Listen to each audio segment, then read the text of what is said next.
What? Look at these things. Look at these things. These are insane. What does surfing closeout barrels and eating $5 donuts have in common? Well, they both sound like a bad idea until you try them.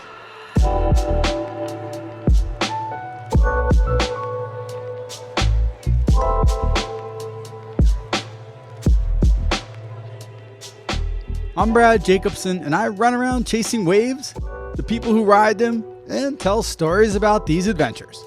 This adventure started with some unruly, unmakeable brown closeout barrels. Surprisingly, well, not really, only a few people paddled out, and my friend Tyler Garfield was one.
The down the beach syndrome was hitting hard that day, but trust me, those waves are closing out too.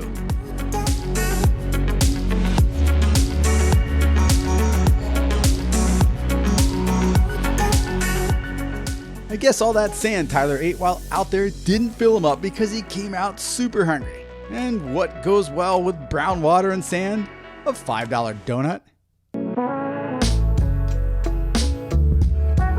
Ready for some donuts? Let's do it.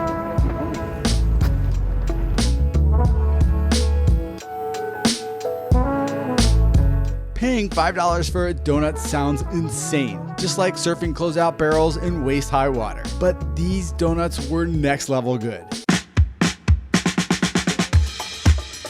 Cheers. Cheers, buddy. Look at this thing. This morning session was insane. Like, the water was just dirt brown. There was 0% chance of making it out. How do you look at that and go, man, that looks like it's going to be really fun. I'm going to go paddle out. To me, it's 99% closeout. Like 1 out of 100. I'd say more like 1 out of a million. There's always that 1% chance that you can make it.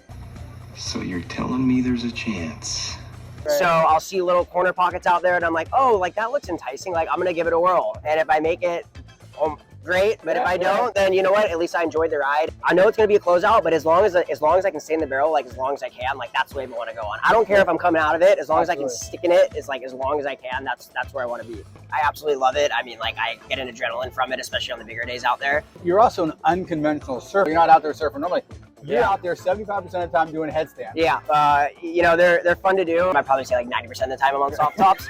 Can't complain on that. So yeah, I'm the enemy, exactly. Packing the close-ups on the soft tops, my confidence is really, really high up. I'm not worried about really getting bonked and stuff like that. Well, speaking of injury, you had a couple months ago a terrifying incident. This happened at the same exact spot we were just at. A small day, about a 2 to 3 foot day, and my fin hit the sand, pulling into a closeout. I went flying, couldn't get my hands out in front of me in time, and I smacked my face. Pretty much thought I broke my neck. Took a bag of chips, throw it underwater, and you would step on it underwater. That's what it sounded like. It sounded like just cracking underwater. And to hear that underwater is pretty terrifying. And my legs went numb for about 5 seconds. I straight up just couldn't move them. I was kind of floundering at the top a little bit. Finally came to, was seeing stars. Thank God I just walked away with a concussion. I'm very grateful. I was in the hospital for about 12 hours that day. They take those neck injuries really seriously because, you move even the slightest, it could mess you up. I'm very blessed to be doing that, and to also only be out of the water actually for a month after that injury was, I'm pretty impatient. I probably should have waited a little bit longer before surfing again, but to only be out for a month, I was really grateful.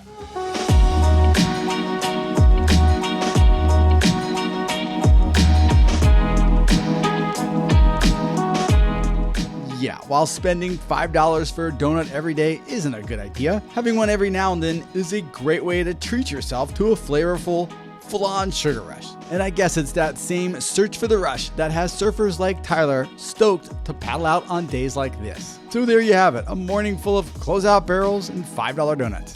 Thanks for watching. I'm Brad Jacobson, and I'll see you on the sand.